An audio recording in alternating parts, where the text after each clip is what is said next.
filosofi orang Madura. Ada kerbui berek kelaban tandung. Kalau diartikan bahasa Indonesia, nggak ada kerbau yang berat karena tanduknya. Artinya apa? Sudah terukur semua. Kerbau makhluk Allah, manusia makhluk Allah yang disempurnakan oleh Allah. Allah Ta'ala menciptakan makhluk di dunia ini lengkap dengan berbagai fasilitas. Apalagi manusia. Laqad khalaqnal insana fi ahsani taqwim. Manusia diciptakan oleh Allah di dalam kesempurnaan pembentukannya. Tidak hanya apa yang dibutuhkan untuk kelangsungan kehidupannya, baik urusan makan, minum. Karena oleh Allah Subhanahu wa taala memang sudah dijamin. Disebutkan dalam Al-Quran, qala rabbuna alladzi a'ta kulla syai'in khalqahu tsumma hada. Allah Ta'ala memberikan segala kebutuhan, apa yang dibutuhkan oleh makhluknya, sekaligus insting, sekaligus naluri. Makanya nggak heran, anak sapi, anak kuda, anak kambing,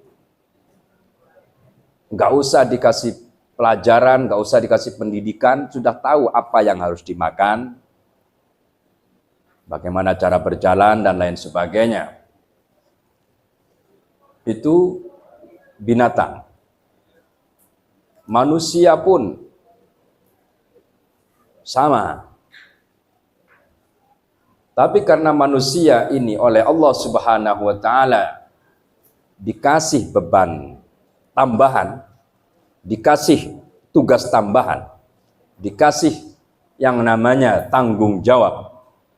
Wa ma khalaqtul jinna wal insa illa liya'budun.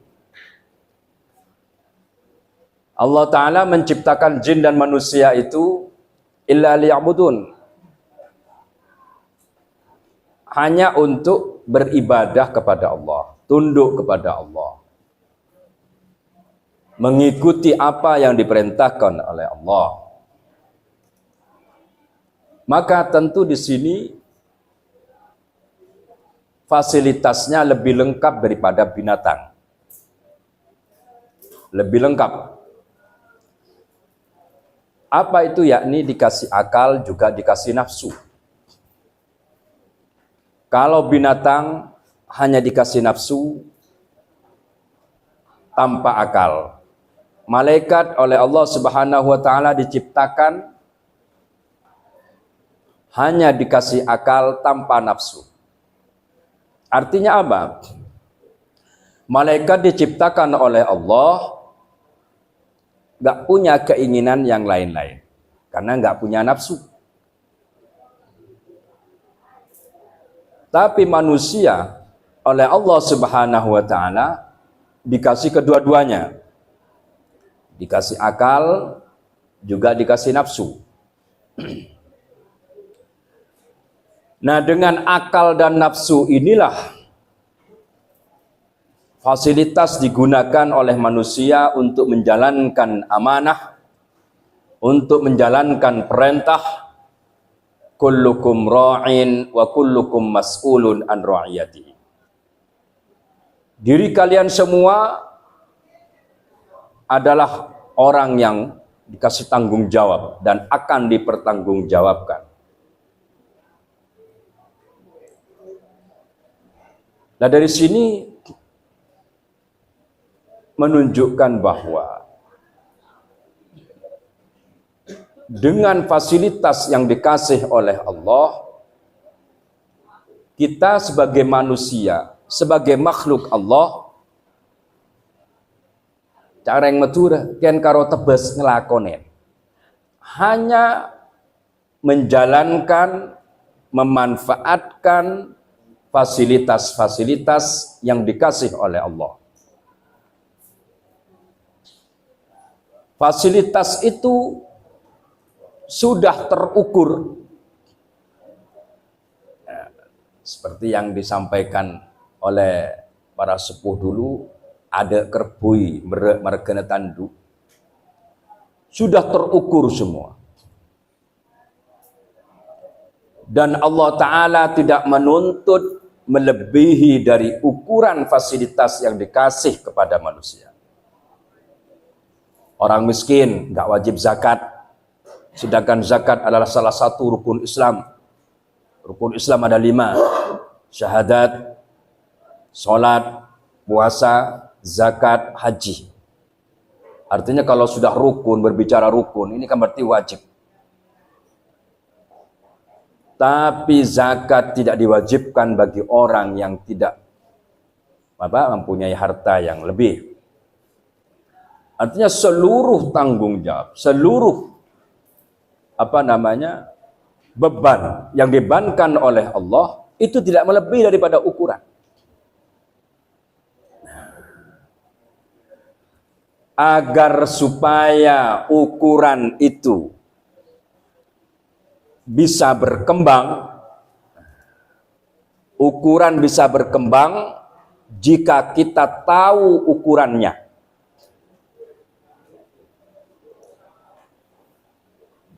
Orang punya barang 1 meter. Bagaimana cara agar supaya 1 meter itu berkembang menjadi 2 meter, 3 meter? Bagaimana cara menyambungnya? Maka tentu akan disambung dimulai dari ujung 1 meter itu. Bukan dimulai dari 2 meter. Agar supaya nyambung. Ini saya kocak bisa ngokor abe. Kalau kita tidak mampu mengukur diri, pasti akan jatuh, roboh dan lain sebagainya. Kenapa? Karena nggak nyambung.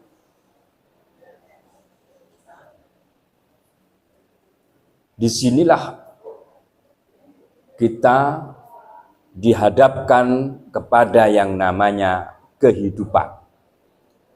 Allazi khalaqal mauta wal hayata liyabluwakum ayyukum ahsanu amala. Allah Ta'ala menciptakan mati dan hidup penuh dengan berbagai dinamika kehidupan, cerita kehidupan, ada rasa kehidupan. Liyabluwakum, untuk menguji kalian semua siapa yang paling bagus tindakannya di dalam menghadapi, merasakan kehidupan itu sendiri. Sebab kalau nggak ada rasa, ya nggak ada gerak. Orang dicubit nggak terasa, ini kan berarti sakit. Atau ada orang makan gula tapi terasa pahit, nah ini berarti liver dia. Rasa itu diciptakan oleh Allah untuk kita rasakan. Tapi tentu sehebat apapun dia, orang yang mengerti tentang penawar racun, mereka tidak akan minum racun. Karena sudah tahu bahwa racun ini matikan, meskipun dia itu tahu penawarnya. Nah, dari sini kita dituntut oleh Allah untuk mampu mengukur diri. Apa yang kita rasakan, apakah itu pahit, apakah itu manis. Wedang kopi kalau nggak ada kopinya, itu bukan wedang kopi namanya, nggak enak. Karena ada pahit, disitulah pikiran kita berkembang, ada bidang kopi. Atau dengan adanya bumbu-bumbu yang berbeda-beda rasa itu, diracik sedemikian rupa, menjadi bumbu kehidupan yang nikmat. Maka alhamdulillah Allah Ta'ala menciptakan dari berbagai rasa ini. Dan ingatlah bahwa yang mengasih, yang memberikan fasilitas, yang memberikan tanggung jawab itu adalah Zat yang Maha Adil, Maha Rahman Rahim. Bahkan dari kelanjutan ayat itu, liyabluwakum ayyukum ahsanu amala wal azizul ghafur alladzi khalaqa sab'a samawatin tibaqa ma tara fi khalqir rahmani min tafawut. Allah Ta'ala menjamin ma tara fi khalqir rahmani min tafawut. Engkau tidak akan melihat dari ciptaanku, ciptaan Allah yang tidak seimbang. Seluruhnya seimbang. Seluruhnya pasti seimbang. Ketika tidak seimbang, pasti ada pesan, ada tanda-tanda untuk menyeimbangkan diri. Ketika tubuh agak lemas, aktivitas berjalan, ini pasti ada pesan. Apakah perutnya yang berbunyi atau mata yang berkunang-kunang?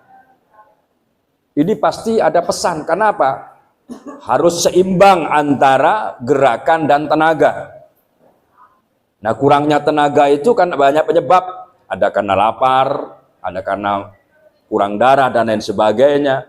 Maka untuk menyeimbangkan diri itu beda-beda. Jadi alhamdulillah kita oleh Allah Subhanahu wa Ta'ala dikasih fasilitas lengkap.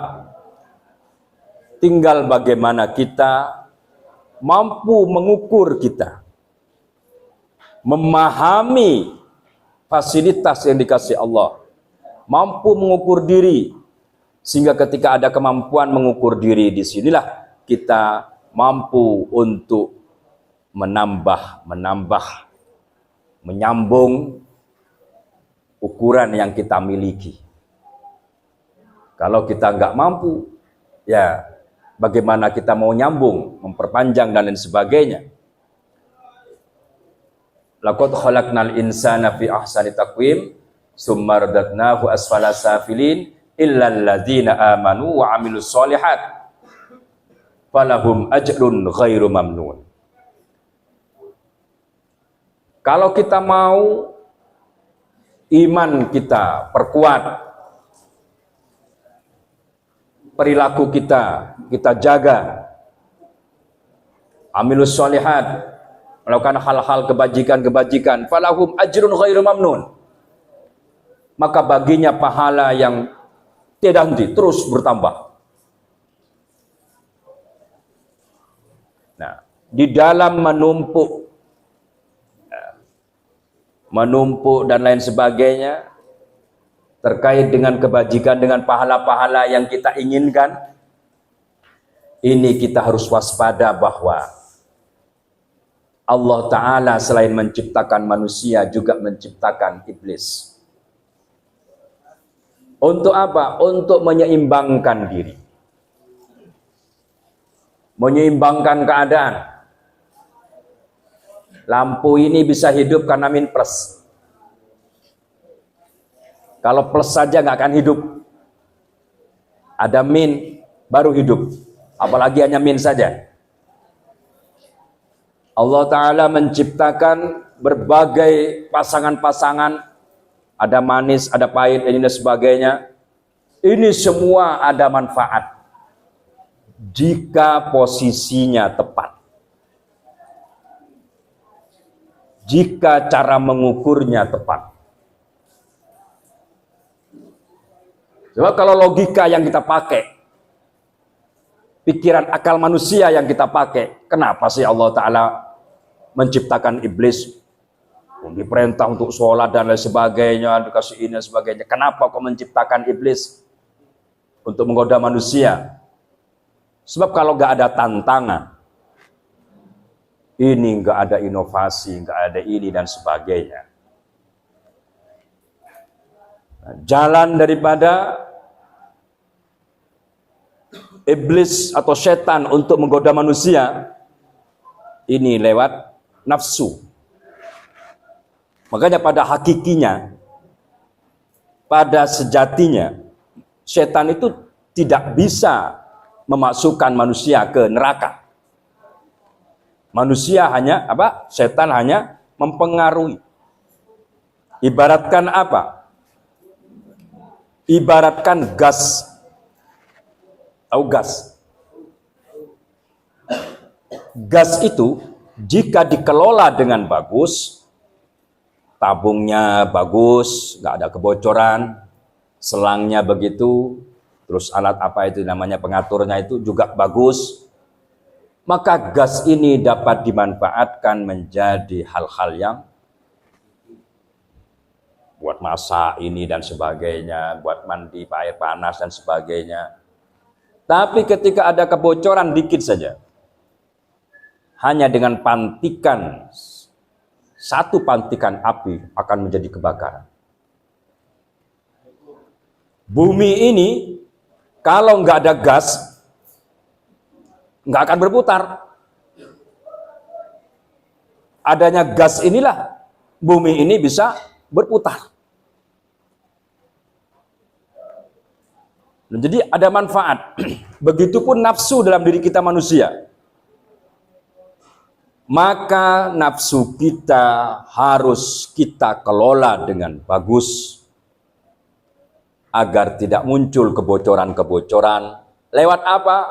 Terkadang apa yang kita dengar, apalagi di era medsos seperti sekarang, kalau telinga kita tidak kita latih untuk mengetahui apa-apa yang bagus, yang boleh didengar dan yang tidak boleh didengar, maka terkadang hanya dengan opini, dengan berita, dengan sebuah kabar, terpantiklah emosi, terpantiklah yang namanya kemarahan-kemarahan yang berujung kepada kejelekan yang merugikan kita. Tapi kalau nafsu dalam diri kita kelola, mata kita, telinga kita, mulut kita, apa yang kita makan dan lain sebagainya, itu ibaratkan LPG tadi. Bagaimana tabungnya kuat, nggak ada kebocoran, selangnya demikian, dan sebagainya, kompornya. Nah, sehingga menjadi hal yang bermanfaat. Sebab tanpa nafsu manusia tidak mungkin ada keinginan. Pingin gini, pingin sholat, pingin zikir, pingin ini dan sebagainya dan sebagainya. Maka bersyukurlah kita. Mari kita ingat akan kebesaran Allah, akan kasih sayang Allah, akan adilnya Allah terhadap fasilitas yang diberikan kepada kita. Kita hanya dituntut untuk mampu mengukur diri kita agar supaya ukuran fasilitas yang dikasih oleh Allah, baik itu akal kita, nafsu kita, dan fasilitas-fasilitas yang dikasih Allah kepada kita, kita kembangkan, terus berkembang dengan tetap mawas diri, hati-hati agar tidak muncul kebocoran yang bisa terpantik hanya dari secercah api yang kecil menjadi kebakaran yang merusak diri kita. Mungkin itu yang bisa kami sampaikan. Mudah-mudahan bermanfaat. Makanya alhamdulillah kita dapat menjalankan ibadah puasa yang hari keempat ini. Mudah-mudahan tujuan utama puasa ini la'allakum tattaqun, supaya kita betul-betul mampu bertakwa, menjalankan apa yang diperintahkan oleh Allah, menjauhi apa yang dilakukan oleh Allah dengan kemampuan mengelola diri kita, melatih jiwa kita, merenungkan dan meresapi apa-apa yang dikasih oleh Allah kepada kita. Demikian akhirul kalam, wallahul muwaffiq ila aqwamit thariq. Wassalamualaikum warahmatullahi wabarakatuh. Waalaikumsalam.